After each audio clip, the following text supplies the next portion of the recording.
and welcome to Round Robin. I'm your host, Robin McCormick from the city of Hampton, and today we are going to tell you about a ceremony to honor the flag and for Memorial Day that you might want to attend. My guests are Firth from the National Park Service at Fort Monroe and James Kotrch from Troop 29 Boy Scouts. Welcome. Thank you very much. So tell me how some things came together to create what you guys are going to do for Memorial Day.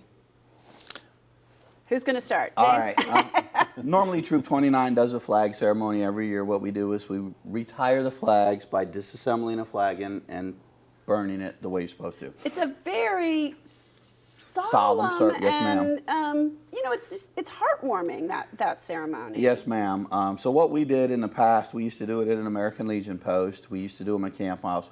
We decided to give Fort Monroe a call, and we ended up hooking up with the RV trailer park, the O'Connells, and the park ranger with Aaron, and we decided last year we did it together as a group, and we decided we would run it every single year on Memorial Day. And so what we do is it's Troop 29, Troop 99, Troop 31 out of Fort Monroe, the Moat Monsters. And yeah, of course. And so we're trying to get other troops involved into the organization. So we collect all the flags. They can be dropped off at Fort Monroe at the RV trailer park to the O'Connells, and they'll hold them, and we pick them up every week. And then a group of us get together and we disassemble the flags, and we'll have plenty of them to retire on Memorial Day. Now, people don't always know and we see a lot of flags that have been flown and that, they're a little worse for the wear. They're beat up. There's this official protocol that at that point you should stop displaying the flag. You don't want a flag that's, falling apart. Yes, ma'am. But I don't think people always know what to do. It's a really good question, and it really kind of goes simply to when it looks worn and it looks used is really when you need to start planning to replace your flags. And in terms of the question of what to do, that is an excellent point that many people say, well, now I have this flag and I'm not sure where to go. Fortunately, the Boy Scouts, the Girl Scouts will almost always help and assist and receive the flag, but your American Legion and Veterans of Foreign Wars posts will often also collect flags for retirement as well. So those types of traditional patriotic and military associated services is often a good place to look to deposit a flag for retirement. And just tagging on, I know you didn't ask this question, but tag on a little bit to the flag retirement portion. When James and the Boy Scout troops, because it is a number of troops, as he mentioned, came to the fort and were looking to collaborate, it was almost accidental in terms of timing about when we were looking to do this.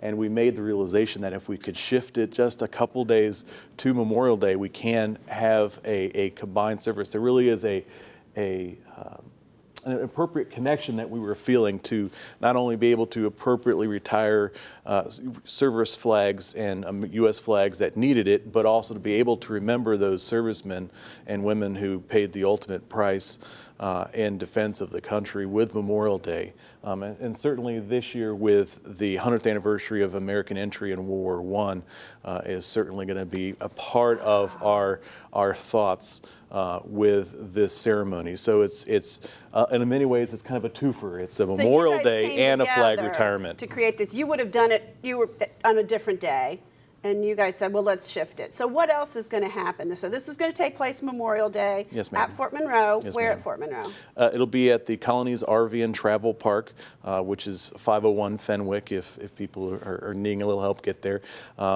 Past Uselfinch. Yes, it's certainly past Uselfinch, past the community center. It's about as far out as you go right now. It's right up there, yes. Until you open Dog Beach. We'll get to that in a minute. So that's where it'll be on 11:30, and it'll start with the Memorial Day ceremony and then transition into the flag retirement, which understandably will take a longer period of time. So you wouldn't have to stay for the whole time, at that point. How long does it, and I know it depends on how many flags you get. Yes, ma'am.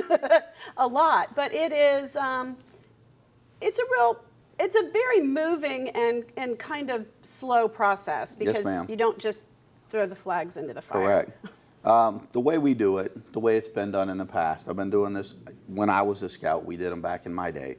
All the red and the white stripes are segregated into separate boxes, and then the blue borders are in another one. So the kids ahead of kids, I shouldn't call, but Anybody that is in scouts, attendance, yes ma'am.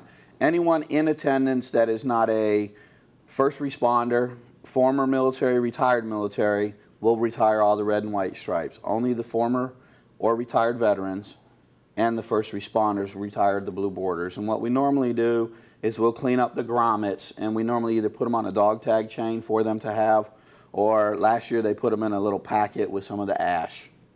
And that way, that's a symbol to them. These are what you served under. This is a symbol of the flag that you served your country under. this is such a military area. I mean, the statistics are something like 1 in every 3 people or 1 in every 3 families has had a military connection, is a son or daughter of a military person, is retired, or works in an industry that supports the military, even if they don't work for the military. You know, the shipyard, there's so many support services out there that this makes so much sense here. I mean, it really touches people. And it's one of the reasons why it was a really simple answer when the scout leaders came to the park and was talking with us and the RV park about collaborating, not only for the over 400 years of national defense at Fort Monroe, but for the Park Service and the service that we provide. We've got many units that are directly connected to things such as this, to include Fort McHenry, where the Star Spangled Banner was first penned. Mm-hmm. So it really was a simple answer for us to collaborate on this event. Okay, so bring your flags. If you have a used flag that's ready to be retired, to you guys, you say it again, to the RV park. They can turn them in at the RV trailer park, go bring them into the store, and they will collect them at the store, and we will pick them up. Now, if they want to bring them on the day of the ceremony, they will all be put in my car. We do not retire any flags whole. They will not be done whole. You have to do that pre-work. Yes, ma'am. We will prep. And now there will be one during the ceremony. We actually show them how to disassemble the American flag. Okay, it's kind of a demonstration Yes, of ma'am. what you've done before. What does it mean to the scouts to be a part of this? I mean, they're young kids. They haven't served. Many of them are, as I said, sons of military people or people who, do other things to serve the country. But did they get it? Does it make a lifelong impression on them? I would say yes. You did it as a kid. I did it as a kid, and I come from a military background. I have family that have served since World War I all the way until I retired. So to me, yes, I understand the importance of the flag. I think the kids that I deal with, that I've talked to personally, I think all of them understand that, hey, look, this isn't just a piece of cloth. You can sit there and look on TV and see the police officers that have them on their caskets, fire department, military. So they need to understand that flag takes a symbol. It's just not the cloth, it's what it serves for. People died for that flag to give you that opportunity to go out and do what you want to do and to enjoy what you have. So I think that's one thing the kids learned, that, as I watched yesterday, some of the boys at Troop 99 were preparing the flag for retirement. They did a bunch of them, and I was watching, and they were very slow and meticulous when they were prepping those flags, which I think they really understand what it's all about. Yeah, because that's not the way teenage boys behave in a normal circumstance. They'd be cutting up, they'd be talking, trash talking each, whatever. And the sign that they do respect and take very seriously what they're doing is that seriousness and reverence that you talk about. It's very much at heart to what the Scout programs, both the Boy Scouts and the Girl Scouts and Explorer Scouts now, Yes. and those that are really helping to instill those patriotic and other values that these programs are looking to do. Honor, service, leadership, all honor, of those things. So it's very, very common sense that ceremonies and things such as this really sort of play into their operational mission.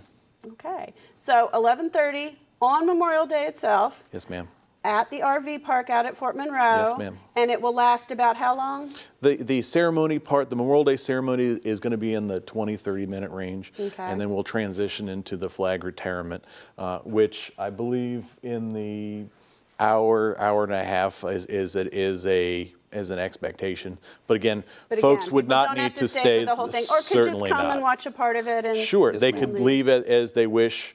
They could come participate. And that's what I was going to And say. then go. And if you want to participate, how do you do that? Do we go up to you ahead of time? Do we? No, do ma'am. you All they call got to for- do is just show up as we take the flag pieces out, and we'll ask people if they'd like to take a piece and put it into the fire. All they got to do is walk up, grab one, and go put it in the fire.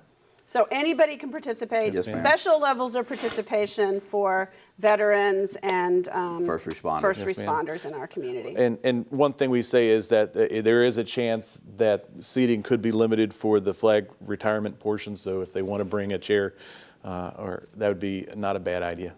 Okay, and I'm sure the Scouts will give up their chairs for would. older folks who might need to sit more than others. They would. Mm-hmm.